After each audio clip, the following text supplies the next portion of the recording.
بسم اللہ الرحمن الرحیم۔ السلام علیکم۔ سعودی انفو یوٹیوب چینل میں آپ کو خوش آمدید کہتے ہیں۔ اوورسیز پاکستانیوں پہ جب بھی کوئی مشکل پڑی ہے، پی آئی اے نے کوئی نہ کوئی اہم کردار ضرور ادا کیا ہے جو اوورسیز پاکستانی کبھی بھی نہیں بھول سکتے۔ دنیا کی نمبر 1 ایئر لائن پی آئی اے کا کباڑہ ایسے ہی نہیں ہوا بلکہ انہی پالیسیوں کی وجہ سے ہے۔ ابھی جو اس وقت پی آئی اے نے چائنا والوں کے ساتھ کیا ہے، اس سے پہلے سعودی عربیہ والوں کے ساتھ ہو چکا ہے، اور نیکسٹ کس ملک کا نمبر آتا ہے وہ انتظار کرنا ہوگا۔ جب کرونا آیا تھا پاکستانی پھنس گئے تھے، اور پھر سعودی عربیہ نے ایک کوارنٹائن کا سسٹم دیا، قرنطینہ سسٹم دیا، اور مخصوص ٹائم کے لیے ایئر لائنز کو کھولا گیا، فلائٹس کھولی گئی، ڈائریکٹ فلائٹس کھولی گئی، اسی طرح کوارنٹائن سسٹم اور دوسرے ممالک سے ہو کے لوگ جانا شروع ہو گئے۔ تو اس وقت جتنی بھی ایئر لائن تھی، تمام ایئر لائن دھڑا دھڑ کام کر رہی تھی، کیونکہ ایک سیزن چل گیا تھا اور ایک دم سے لوگوں نے بھرپور جانا شروع کر دیا، کیونکہ ان کو پتا تھا کہ یہ لمیٹڈ فلائٹس ہیں، لمیٹڈ ٹائم دیا گیا ہے، اگر اس ٹائم کے اندر نہیں پہنچے ہو سکتا ہے کرونا کی وجہ سے فلائٹس دوبارہ بند کر دی جائیں۔ تو اس وقت تمام ایئر لائنز، دنیا بھر کی ایئر لائنز پاکستان سے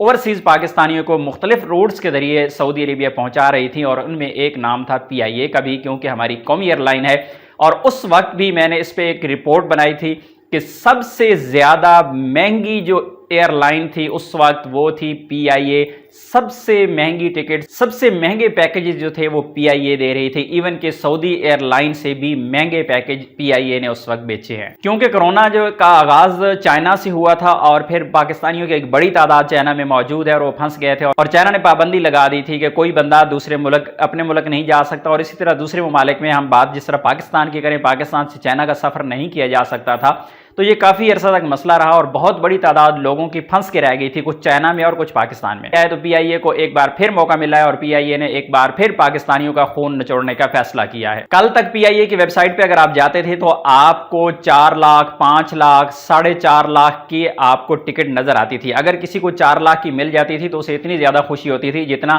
آپ کا اگر خربوزہ میٹھا نکل آئے تو تب بھی آپ کو خوشی نہیں ہوتی جتنی کہ 4 لاکھ والے کو خوشی ہو رہی ہوتی تھی۔ لیکن اگر آج کی ڈیٹ میں آپ پی آئی اے کی ویب سائٹ پہ جاتے ہیں تو آپ کو چائنا کے لیے کوئی فلائٹ نظر نہیں آئے گی، ایون کہ آپ کو اسلام آباد سے بیجنگ تک بھی اگر آپ کو فلائٹ چاہیے تو آپ کو یہاں پر کوئی شیڈیول شو نہیں ہوگا، یعنی کہ فلائٹس اگر شیڈیول میں ہیں بھی تو ان کو ویب سائٹ سے ہٹا دیا گیا ہے، کیونکہ آپ کو پتا ہے کہ بلیک میں کیسے چیزیں بکتی ہیں۔ اب ایجنٹس بیچیں گے، مارا ماری کریں گے، اور پی آئی اے دیکھ کے انجوائے کرے گی کہ اوورسیز پاکستانیوں کو کیسے ذلیل کیا جاتا ہے۔ ایئر ٹکٹ کے حوالے سے ٹویٹر پر بھی ایک ٹرینڈ چلا ہوا ہے، ہو سکتا ہے پی آئی اے کی اس پہ نظر پڑ جائے، لیکن لگتا مشکل ہی ہے، کیونکہ پی آئی اے کو پتا ہے کہ اس وقت پھنسے ہوئی ہیں، اور جو پھنسا ہوا ہو پھر اس کو لتاڑنا بہت ہی آسان ہوتا ہے۔ پی آئی اے کو اوورسیز پاکستانیوں کی طرف سے السلام علیکم۔